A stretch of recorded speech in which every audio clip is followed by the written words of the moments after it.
Welcome, C9 followers of Podcast and Business Page. We have a pretty staggering statistic to kick things off today. Yeah, staggering is definitely the word for it. Right, so by 2026, 80% of businesses are actively increasing their AI investment. But here is the massive catch. Only 1 in 50 of those AI investments actually delivers a transformational return on investment. Which is, that's a 98% failure rate. It is. I am Lex, and joining me to figure out how you can actually be that 1 in 50 is Vera, and we are coming to you from the C9 Podcast Show. It is so great to be here. Unpacking that 98% failure rate is arguably, the most urgent task facing leadership teams right now. Absolutely. And look, we know exactly who is listening to this deep dive right now. You are an Australian business owner or a C-level executive. You can feel the business landscape shifting rapidly beneath your feet. And, well, you need to know exactly how to navigate it. Without stepping on a multi-million-dollar landmine, right? Exactly. You don't have time for academic theory. You need Right. operational reality. And operational reality is exactly what our source material today delivers. Yeah. We are taking a deep dive into the Australian Executive's Guide to AI Workforce Readiness 2026. Such a crucial document. It really is. The mission for this deep dive is to break down why generative AI is no longer this abstract future consideration. It was a present-day operational mandate. We're going to outline exactly how you can build an AI-ready workforce without wasting time, burning capital, or, totally exhausting your team. So to figure out how to be that 1 in 50 that actually succeeds, we have to look at the baseline first. Like, what are we up against and why is the clock ticking right now instead of, say, 2028? Well, the urgency really stems from the fact that we aren't just talking about rolling out a new software tool.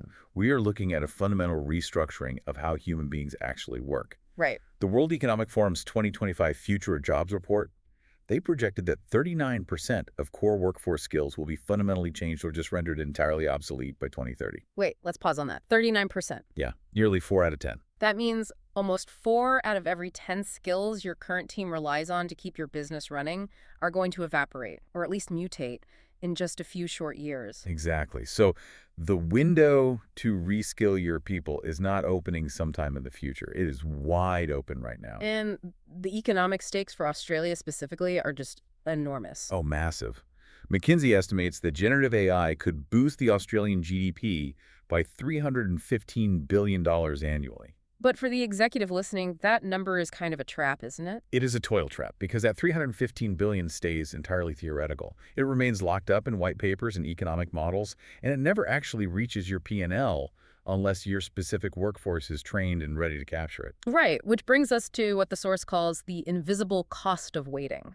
It outlines 4 compounding capability gaps that are already actively bleeding Australian businesses dry. The first 2 are productivity loss and decision lag.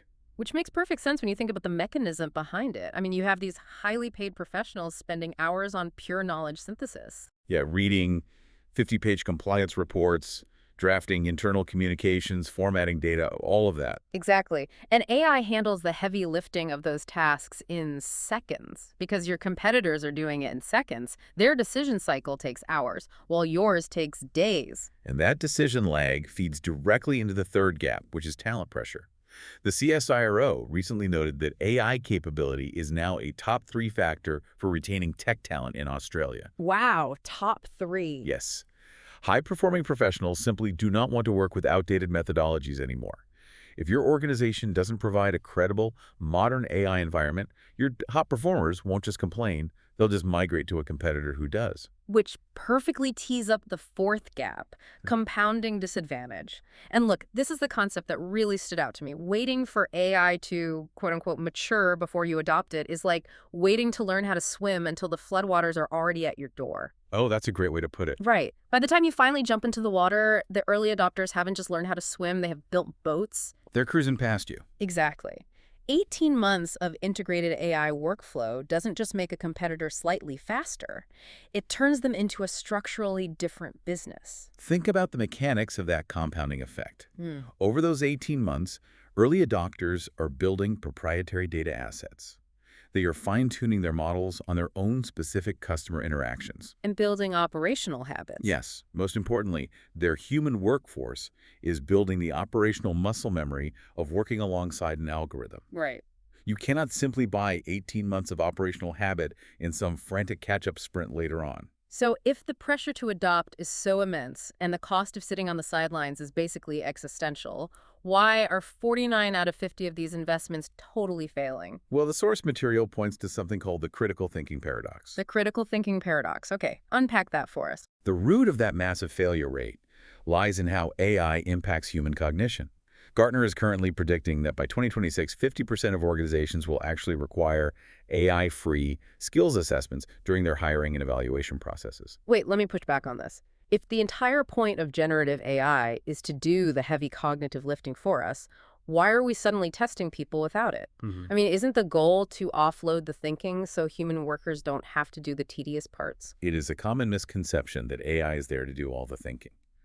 The reality is that critical thinking actually atrophies when AI is used without strict discipline. It atrophies, like a muscle. Exactly. It is like relying so heavily on a GPS that you lose your innate sense of direction.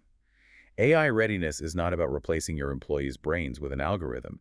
It is about building a culture where AI clears out the structured, repetitive cognitive load so human judgment can be amplified. So if a team just blindly accepts the first output and AI spits out, the organization actually loses its intellectual edge. 100%. Generative AI clears the desk. But it clears the desk specifically so leaders can focus entirely on high judgment work. Deloitte's 2025 analysis actually maps out what that high judgment work looks like, identifying 5 irreplaceable human capabilities that an algorithm just cannot replicate. Let's break those down, because for the C-suite listening right now, these 5 capabilities are your true competitive moat. Absolutely. So the first is emotional intelligence. The nuanced ability to lead human beings through continuous stressful change is something no machine can do. Makes sense. Second is complex problem framing. AI is incredibly efficient at solving a stated problem. But humans are required to step back and realize that the stated problem might actually be the wrong problem to solve in the first place. That is such a vital distinction. AI answers the prompt, but the human questions if it's the right prompt. Precisely. For example, an AI might perfectly optimize a supply chain route to save fuel, but the human executive realizes the supplier on that route is facing geopolitical instability and vetoes the route entirely. The machine can't grasp that context. Exactly right. What are the next 3? Third is creative synthesis. This is the ability to take entirely disparate domains of human experience and combine them into something genuinely novel. AI fundamentally combines what already exists in its training data. Humans create what has never existed. Right. It's extrapolating versus truly inventing. Exactly. Now, fourth is stakeholder trust. You cannot algorithmically generate the deep institutional credibility that a CEO has built over 20 years of handshakes and delivered promises. No shortcut for that. Nope. And finally, ethical judgment under ambiguity. Making the right call when the rules are totally unclear, the data is conflicting, and competing human values are at stake. Okay, so understanding that we have to fiercely protect human judgment while leveraging the machine leads to a very practical roadblock. How do we actually integrate this into an Australian company safely? Because we are not operating in the Wild West here. No, we certainly are not. Translating that high-level strategy into ground-level infrastructure requires looking at the 4 dimensions of true AI readiness: AI fluency, critical evaluation, workflow integration, and governance awareness. Let's zoom in on governance awareness for a second, because the Australian regulatory environment is incredibly strict right now. I mean, we are dealing with the Australian Privacy Act 1988, including those major 2024 amendments. Yep, those are huge. Then you have APRA regulations for financial services and TGA compliance for healthcare. And those regulations impose severe, specific legal obligations regarding how personal and corporate data is handled by automated systems.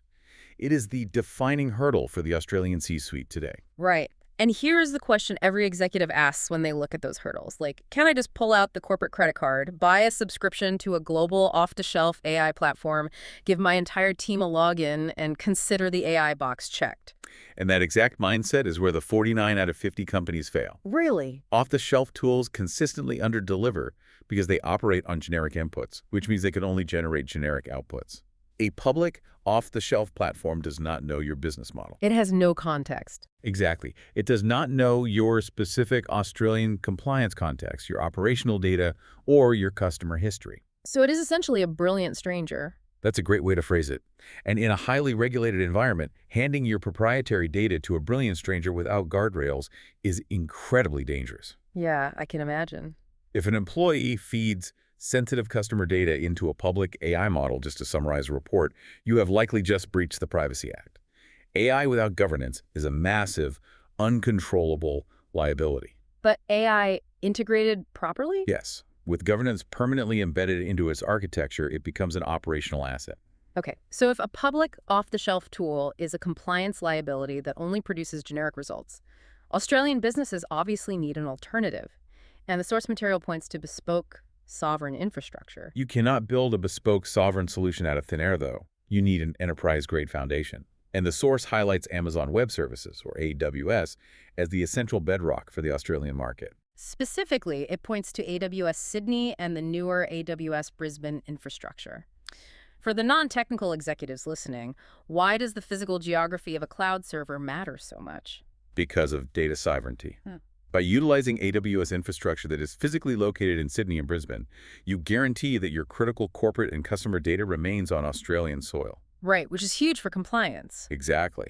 Under the Privacy Act and various strict industry regulations, keeping data onshore is not a nice-to-have feature.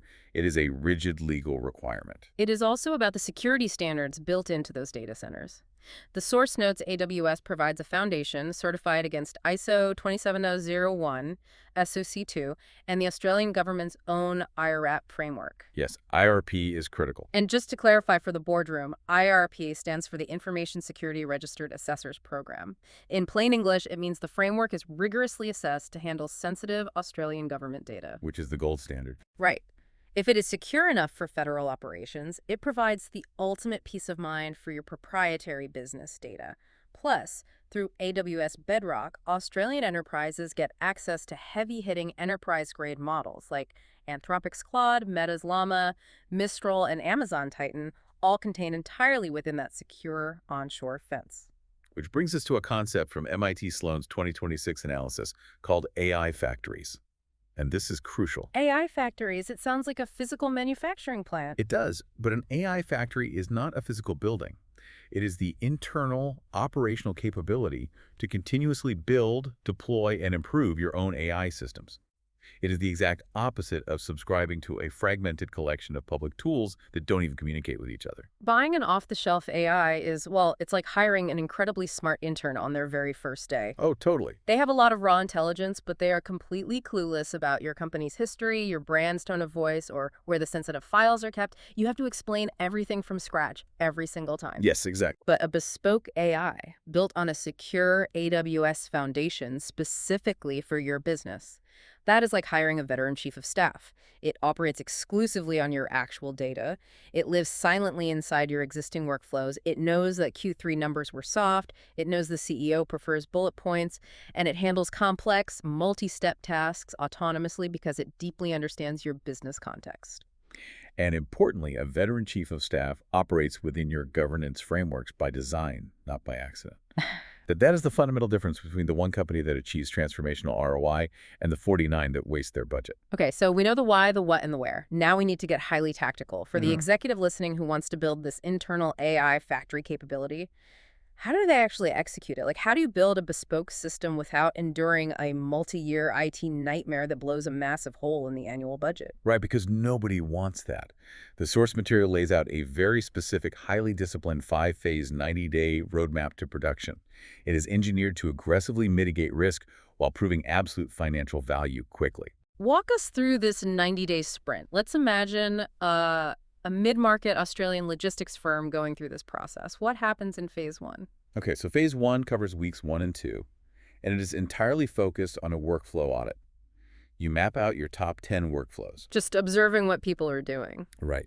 You are looking specifically for tasks that feature data-driven repetition. Where are your highly paid logistics managers spending hours doing structured, repetitive synthesis, like manually reconciling customs declarations across different spreadsheets? Okay, so once you find those 10 bottlenecks, you move to phase 2, which covers weeks 3 and 4. Exactly. Phase 2 is prioritize and build the business case. You take that list of 10 workflows and you ruthlessly cull it down to the single highest ROI workflow.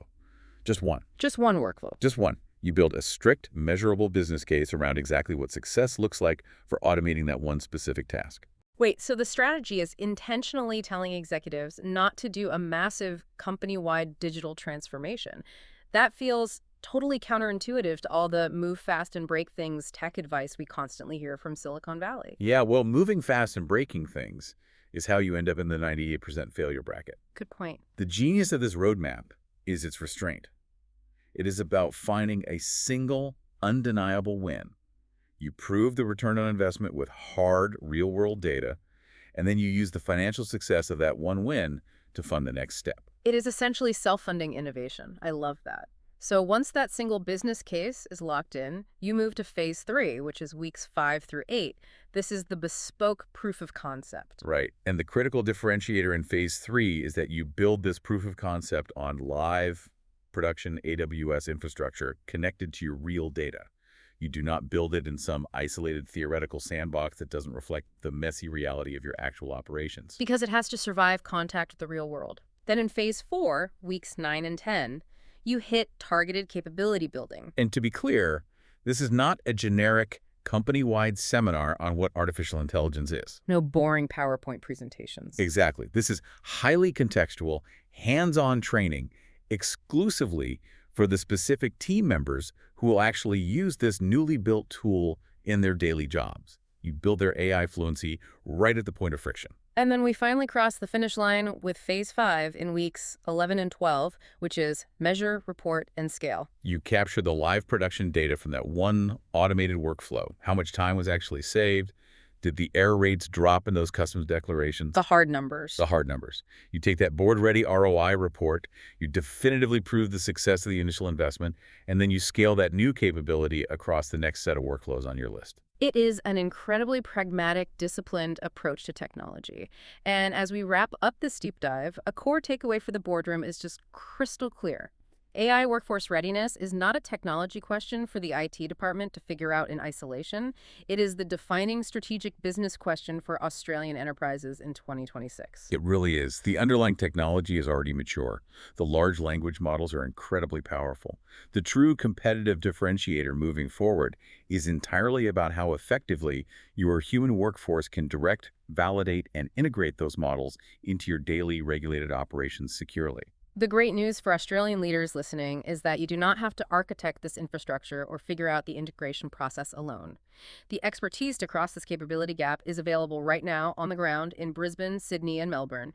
We want to explicitly introduce C9 Australia's leading custom software, apps integration, and database developer company. They are the specialists who take this exact 90-day strategic roadmap and turn it into bespoke, AWS-backed reality for Australian enterprises. Your next step is clear. You need to book a no-obligation discovery session to scope your bespoke AWS proof of concept.